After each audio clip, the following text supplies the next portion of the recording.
Hello, everybody. Hello, hello, hello. We are back.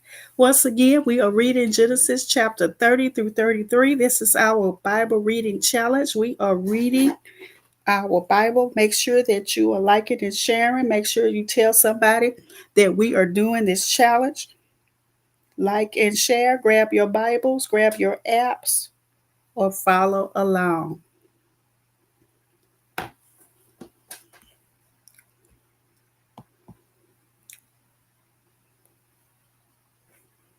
Okay, we are reading Genesis chapter 30. And I am in the NLT version. When Rachel saw that she wasn't having any children for Jacob, she became jealous of her sister. She pleaded with Jacob, "Give me children or I'll die." Then Jacob became furious with Rachel. "Am I God?" he asked. "He's one who has kept you from having children." Then Rachel told him, "Take my maid Bilhah, and sleep with her. She will bear children for me, and through her I can have a family too." So Rachel gave her servant Bilhah to Jacob as a wife, and he slept with her. Bilhah became pregnant and presented him with a son. Rachel named him Dan, for she said, "God has vindicated me. He has heard my request and given me a son." Then Bilhah became pregnant again and gave Jacob a second son. Rachel named him Naphtali, for she said, "I have struggled hard with my sister and I'm winning." Meanwhile, Leah realized that she wasn't getting pregnant anymore, so she took her servant Zilpah and gave her to Jacob as a wife. Soon Zilpah presented him with a son. Leah named him Gad, for she said, "How fortunate I am." Then Zilpah gave Jacob a second son, and Leah named him Asher, for she said, "What joy is mine! Now the other women will celebrate with me." One day during the wheat harvest, Reuben found some mandrakes growing in a field and brought them to his mother Rachel begged Leah, "Please give me some of your son's mandrakes." But Leah angrily replied, "Wasn't it enough that you stole my husband? Now will you steal my son's mandrakes too?" Rachel answered, "I will let Jacob sleep with you tonight if you give me some of the mandrakes." So that evening, as Jacob was coming home from the field, Leah went out to meet him. "You must come and sleep with me tonight," she said. "I have paid for you with some mandrakes that my son found." So that night he slept with Leah. And God answered Leah's prayers. She became pregnant again and gave birth to a fifth son for Jacob. She named him Issachar, for she said, "God has rewarded me for giving my servant to my husband as a wife." Then Leah became pregnant again and gave birth to a sixth son for Jacob. She named him Zebulun, for she said, "God has given me a good reward. Now my husband will treat me with respect, for I have given him six sons." Later she gave birth to a daughter and named her Dinah. Then God remembered Rachel's plight and answered her prayers by enabling her to have children. She became pregnant and gave birth to a son. "God has removed my disgrace," she said, and she named him Joseph, for she said, "May the Lord add yet another son to my family." Jacob's wealth increases. Soon after Rachel had given birth to Joseph, Jacob said to Laban, "Please release me so I can go home to my own country. Let me take my wives and children, for I have earned them by serving you, and let me be on my way. You certainly know how hard I have worked for you." "Please listen to me," Laban replied. "I have become wealthy, for the Lord has blessed me because of you. Tell me how much I owe you. Whatever it is, I'll pay it." Jacob replied, "You know how hard I've worked for you, and how your flocks and herds have grown under my care. You had little indeed before I came, but your wealth has increased enormously. The Lord has blessed you through everything I've done. But now, what about me? When can I start providing for my own family?" "What wages do you want?" Laban asked again. Jacob replied, "Don't give me anything. Just do this one thing, and I'll continue to tend and watch over your flocks. Let me inspect your flocks today and remove all the sheep and goats that are speckled or spotted, along with all the black sheep. Give these to me as my wages. In the future, when you check on the animals you have given me as my wages, you'll see that I have been honest. If you find in my flock any goats without speckles or spots, or any sheep that are not black, you will know that I have stolen them from you." "All right," Laban replied, "it will be as you say." But that very day, Laban went out and removed the male goats that were streaked and spotted, all the female goats that were speckled and spotted or had white patches, and all the black sheep. He placed them in the care of his own sons, who took them a 3 days' journey from where Jacob was. Meanwhile, Jacob stayed in care for the rest of Laban's flock.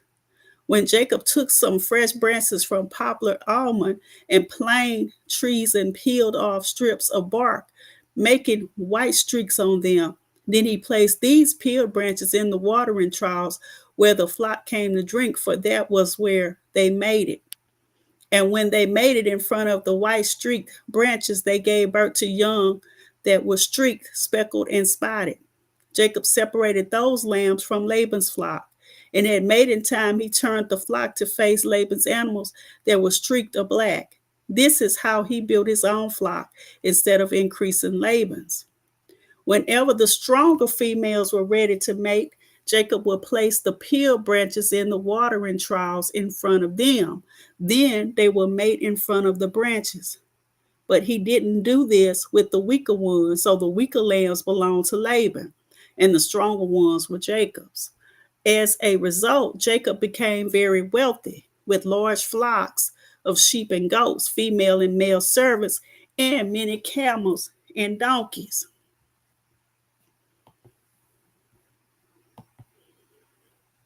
Okay, so now we're going to go on to chapter 31.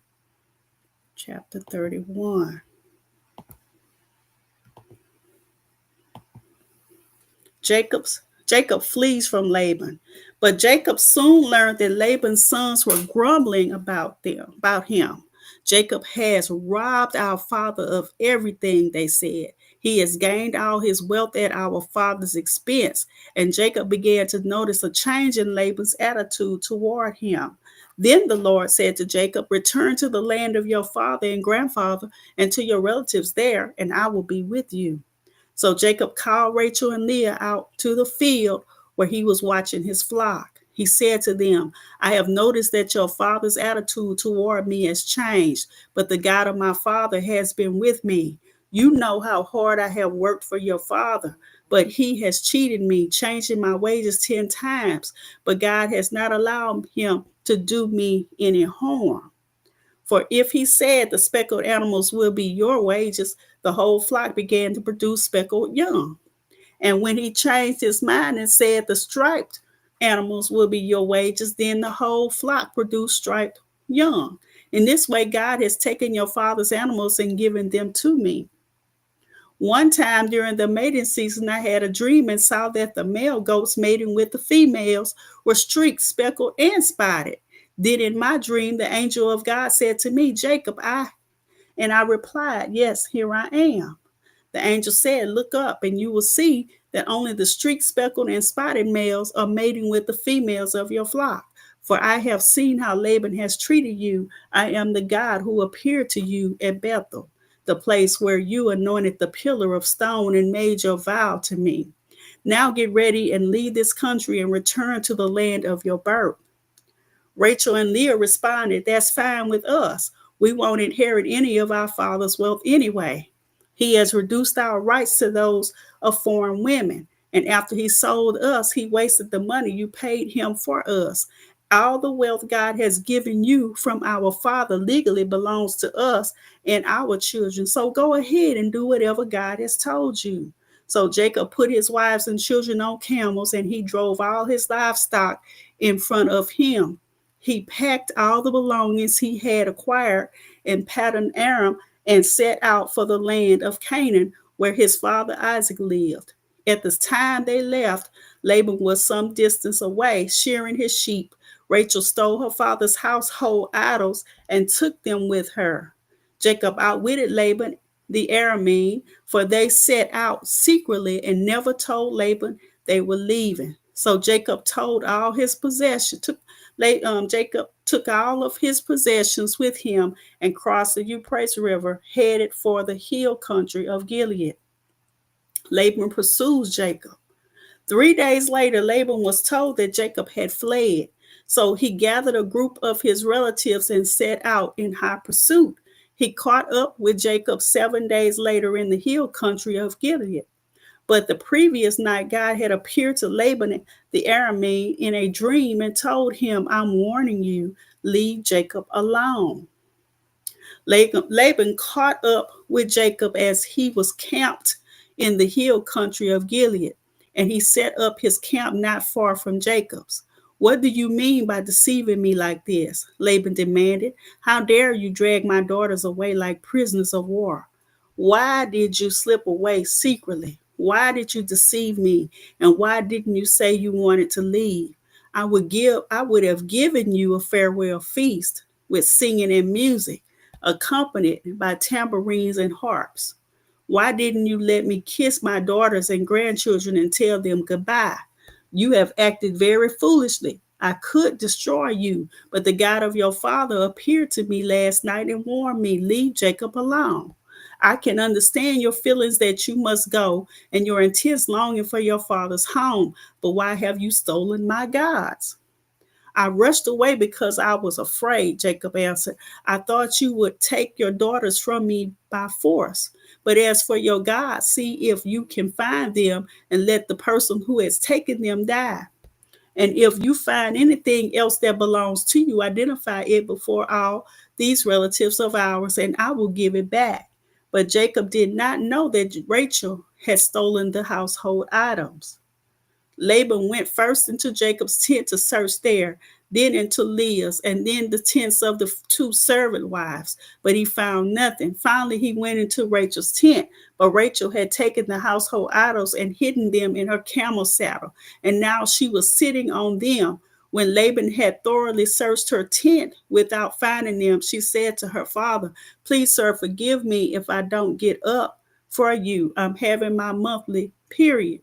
But Laban continued his search, but he could not find the household idols. Then Jacob became very angry and he challenged Laban. What's my crime? He demanded. What have I done wrong to make you chase after me as though I were a criminal? You have rummaged through everything I own. Now show me what you found that belongs to you. Set it out here in front of us before our relatives for all to see. Let them judge between us. For 20 years I have been with you, caring for your flocks. In all that time, your sheep and goats never miscarried. In all those years, I never used a single ram of yours for food. If any were attacked and killed by wild animals, I never showed you the carcass and asked you to reduce the count of your flock. No, I took my loss. You made me pay for every stolen animal, whether it was taken in broad daylight or in the dark of night. I worked for you through the scorching heat of the day and through cold and sleepless nights. Yes, for 20 years, I slaved in your house. I worked for 14 years earning your two daughters, and then 6 more years for your flock.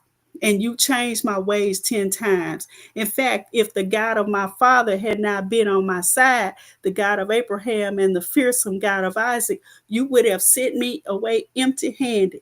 But God has seen your abuse and my hard work. That is why he appeared to you last night and rebuked you. Jacob's treaty with Laban. Then Laban replied to Jacob, these women are my daughters. These children are my grandchildren, and these flocks are my flocks. In fact, everything you see is mine. But what can I do now about my daughters and their children? So come, let's make a covenant, you and I will be a witness to our commitment. So Jacob took a stone and set it up as a monument. Then he told his family members, gather some stones. So they gathered stones and piled them in a heap. Then Jacob and Laban sat down beside the pile of stones to eat a covenant meal.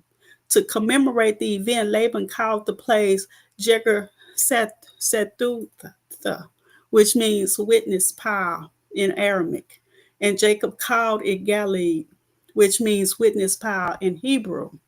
Then Laban declared, this pile of stones will stand as a witness to remind us of the covenant we have made today.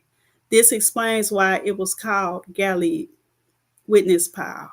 But it was also called Mizpah, which means watchtower. For Laban said, may the Lord keep watch between us to make sure that we keep this covenant when we are out of each other's sight. If you mistreat my daughters or if you marry other wives, God will see it even if no one else does. He is a witness to this covenant between us. See this pile of stones, Laban continued, and see this monument I have set between us. They stand between us as witnesses of our vows. I will never pass this pile of stones to harm you, and you must never pass these stones or this monument to harm me. I call on the God of our ancestors, the God of your grandfather Abraham, and the God of my grandfather Nahor, to serve as a judge between us. So Jacob took an oath before the fearsome God of his father Isaac to respect the boundary line. Then Jacob offered a sacrifice to God there on the mountain and invited everyone to a covenant feast. After they had eaten, they spent the night on the mountain. Laban got up early the next morning and he kissed his grandchildren and his daughters and blessed them. Then he left and returned home.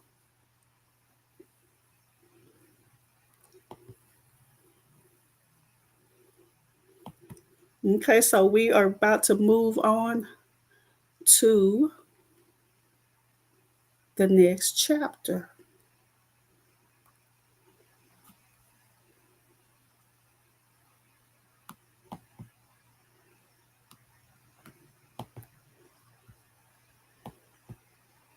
Genesis 32. Genesis 32.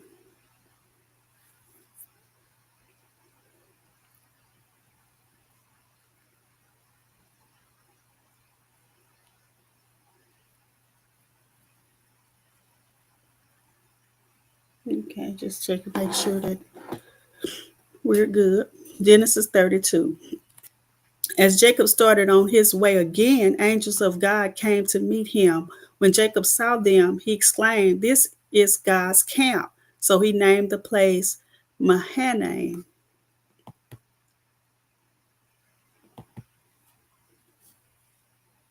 Jacob sends gifts to Esau. Then Jacob sent messengers ahead to his brother Esau, who was living in the region of Seir in the land of Edom. He told them, give this message to my master Esau. Humble greetings from your servant Jacob.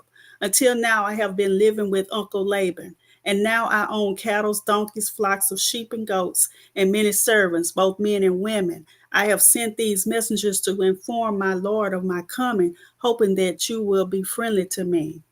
After delivering the message, the messengers returned to Jacob and reported, we met your brother Esau, and he is already on his way to meet you with an army of 400 men. Jacob was terrified at the news. He divided his household along with the flocks and herds and camels into two groups. He thought, if Esau meets one group and attack it, perhaps the other group can escape. Then Jacob prayed, O God of my grandfather Abraham and God of my father Isaac. O Lord, you told me, return to your own land and to your relatives, and you promised me I will treat you kindly, and I am not worthy of all the unfailing love and faithfulness you have shown to me, your servant. When I left home and crossed the Jordan River, I owned nothing except a walking stick. Now my household fills two large camps. O Lord, please rescue me from the hand of my brother Esau. I am afraid that he is coming to attack me, along with my wives and children. But you promised me I will surely treat you kindly, and I will multiply your descendants until they become as numerous as the sands along the seashore, too many to count. Jacob stayed where he was for the night. Then he selected these gifts from his possessions to present to his brother Esau: 200 female goats, 20 male goats, 200 ewes, 20 rams, 30 female camels with their young, 40 cows, 10 bulls, 20 female donkeys, and 10 male donkeys. He divided these animals into herds and assigned each to different servants. Then he told his servants, go ahead of me with animals, but keep some distance between the herds. He gave these instructions to the men leading the first group. When my brother Esau meets you, he will ask, whose servant are you? Where are you going? Who owns these animals? You must reply, they belong to your servant Jacob, but they are a gift for his master Esau. Look, he is coming right behind us. Jacob gave the same instruction to the second and the third herdsman, and to all who follow behind the herds. You must say the same thing to Esau when you meet him. And be sure to say, look, your servant Jacob is right behind us. Jacob thought, I will try to appease him by sending gifts ahead of me. When I see him in person, perhaps he will be friendly to me. So the gifts were sent on ahead, while Jacob himself spent the night in the camp. Jacob wrestles with God. During the night, Jacob got up and took his two wives, his two servant wives, and his 11 sons and crossed the Jabbok River with them. After taking them to the other side, he sent over all his possessions. This left Jacob all alone in the camp, and a man came and wrestled with him until the dawn began to break. When the man saw that he would not win the match, he touched Jacob's hip and wrenched it out of its socket. Then the man said, let me go, for the dawn is breaking. But Jacob said, I will not let you go unless you bless me. What is your name? The man asked. He replied, Jacob. Your name will no longer be Jacob, the man told him. From now on, you will be called Israel, because you have fought with God and with men and have won. Please tell me your name, Jacob said. Why do you want to know my name? The man replied. Then he blessed Jacob there. Jacob named the place Peniel, which means face of God, for he said, I have seen God face to face, yet my life has been spared. The sun was rising as Jacob left Peniel, and he was limping because of the injury to his hip. Even today, the people of Israel don't eat the tendon near the hip socket because of what happened that night when the man strained the tendon of Jacob's hip.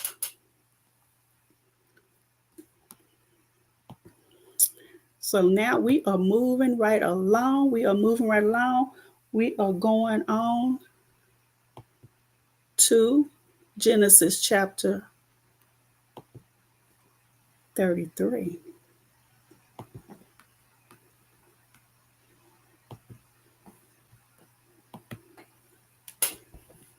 Jacob and Esau make peace.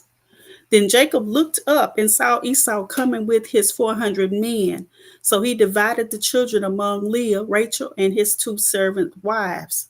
He put the servant wives and their children at the front, Leah and her children next, and Rachel and Joseph last. Then Jacob went on ahead. As he approached his brother, he bowed to the ground 7 times before him. Then Esau ran to meet him and embraced him, threw his arms around his neck and kissed him, and they both wept. Then Esau looked at the women and children and asked, who are these people with you? These are the children God has graciously given to me, your servant, Jacob replied. Then the servant wives came forward with their children and bowed before him. Next came Leah with her children, and they bowed before him. Finally, Joseph and Rachel came forward and bowed before him. And what were all the flocks and herds I met as I came? Esau asked. Jacob replied, "They are a gift, my lord, to ensure your friendship." "My brother, I have plenty," Esau answered. "Keep what you have for yourself." But Jacob insisted, "No, if I have found favor with you, please accept this gift from me. And what a relief to see your friendly smile. It is like seeing the face of God. Please take this gift I have brought you, for God has been very gracious to me. I have more than enough." And because Jacob insisted, Esau finally accepted the gift. "Well," Esau said, "let's be going. I will lead the way." But Jacob replied, "You can see, my lord, that some of the children are very young, and the flocks and herds have their young too. If they are driven too hard, even for one day, all the animals could die. Please, my lord, go ahead of your servant. We will follow slowly at a pace that is comfortable for the livestock and the children. I will meet you at Seir." "All right," Esau said, "but at least let me assign some of my men to guide and protect you." Jacob responded, "That's not necessary. It's enough that you have received me warmly, my lord." So Esau turned around and started back to Seir that same day. Jacob, on the other hand, traveled on to Succoth. There he built himself a house and made shelters for his livestock. That is why the place was named Succoth, which means shelters.